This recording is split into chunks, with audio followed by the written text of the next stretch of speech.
Sir नमो बुद्धाय। Sir, आज के समय में वैश्याओं को एक अलग नज़रिए से देखा जाता है, लेकिन क्या तथागत गौतम बुद्ध के समय में उनको इसी नज़रिए से देखा जाता था, या उन्होंने इनके उत्थान के लिए कुछ उपदेश दिए होंगे?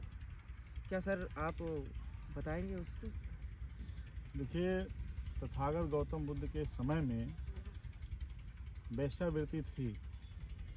वेश्यावृत्ति आज भी है, उसके रूप बदल गए हैं।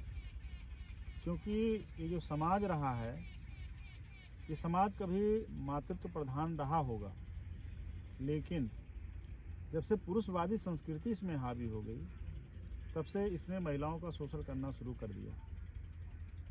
इसी क्रम में हम देखते हैं कि वैशाली की नगर वधू आम्रपाली का जिक्र आता है, और आम्रपाली को वैशाली के लोगों ने वेश्या बना दिया था, जो तथागत गौतम बुद्ध की शरण में गई।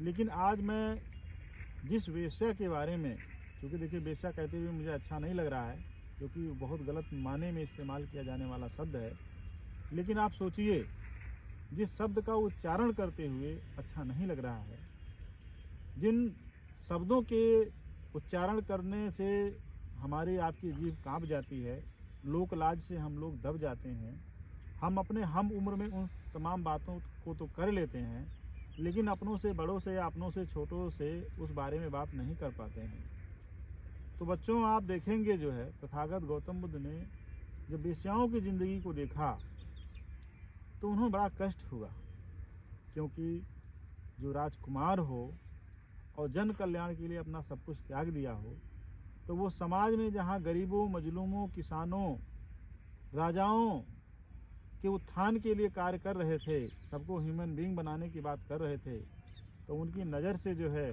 महिलाएं अछूते कैसी रह सकती थी।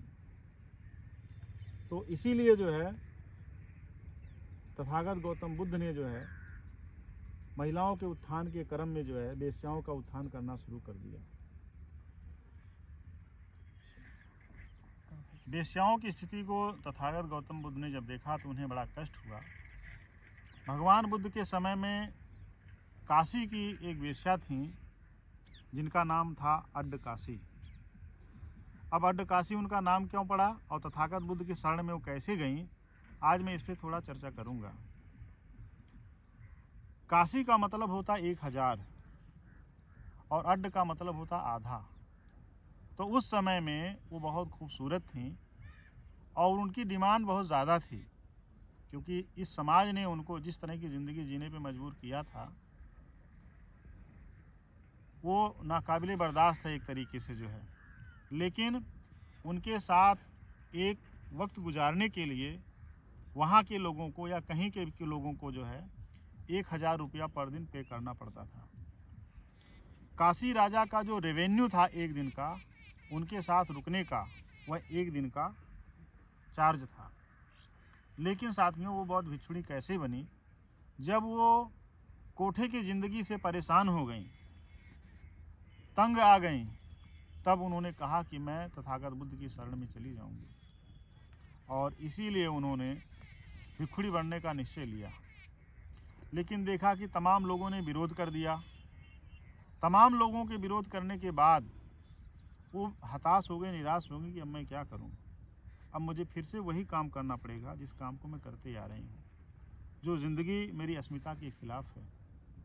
इसीलिए उन्होंने जो है यह निश्चय किया कि मैं निश्चय ही बुद्ध के शरण में जाऊंगी। उस समय तथागत गौतम बुद्ध श्रावस्ती बिहार में थे, जिसको अनाथ पिंडक ने बनवाया था, जेतवना बिहार में थे। अड्डकाशी ने जो है एक गुप्तचर भेजा कि तथागत के पास जाइए और पूछ लीजिए कि हे तथागत, आपके शरण में बनारस की वेश्या अड्डकाशी दीक्षित होना चाहती है, तो क्या आप इस वेश्या को अपने संग में आने की अनुमति प्रदान करते हैं। जब वह गुप्तचर आया, किसी तरीके से कई दिनों की यात्रा करके बनारस से श्रावस्ती पहुंचा, तब तथागत गौतम बुद्ध के पास जब वो मिला तो तथागत गौतम बुद्ध से कहा, हे तथागत, आप महाकारुणिक हैं, आप जगत के कल्याण करता हैं, आप सम्यक संबुद्ध हैं।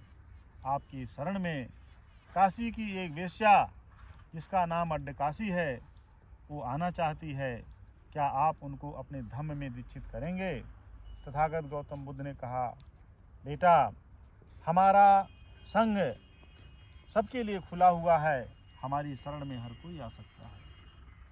और यह संदेश पाकर के उस गुप्तचर को बेइंतहा खुशी हुई और वह बिना रुके सीधे श्रावस्ती से बनारस के लिए प्रस्थान कर गया। और जब माता अड्डकासी के पास पहुंचा तब कहा कि तथागत गौतम बुद्ध ने आपको अपने संग में दीक्षित होने के लिए खुशी खुशी आपकी बात को मंजूर कर लिया है, तो आप दीक्षित हो सकते हैं। बच्चों, तथागत गौतम बुद्ध माता अड्डकासी को धम्म में दीक्षित करते हैं और तथागत गौतम बुद्ध के पास जाती हैं और दीक्षित होती हैं और अपने जो पुराने कर्म थे उस पर प्रायश्चित करती हैं और एक महान भिक्षुणी बनती हैं। और भिक्षुणी बनने के बाद उन्होंने 22वें नंबर की भिक्षुणी होने का स्थान हासिल किया। थेरी गाथा जब आप पढ़ेंगे तो 73 बौद्ध भिक्षुणियों में उनका स्थान 22वें नंबर पे आता है। जो थेरी गाथा है वो खुद्दक निकाय का एक ग्रंथ है जो बौद्ध धर्म के प्रमुख ग्रंथों में से एक है। तो मैं ये चाहता हूँ कि आप सब एक बार थेरी गाथा जरूर पढ़ें। इसीलिए कहते हैं तथागत गौतम बुद्ध ने यही कहा कि जब जागो तभी सवेरा, अत्र दीपो भव। आपने अपने जीवन में क्या कर्म किए हैं डजेंट मैटर, लेकिन आप अब क्या कर रहे हैं ये बहुत महत्वपूर्ण।